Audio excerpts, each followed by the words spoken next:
Are you tired of losing archived emails in Gmail?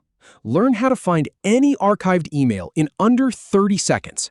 First, I'll show you where archived emails are stored, then how to filter them out quickly. Let's start.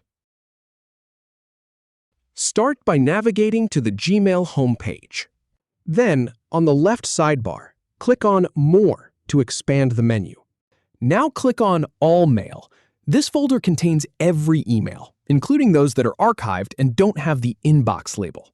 To filter down to just the archived emails, click the filter icon at the top of the message list.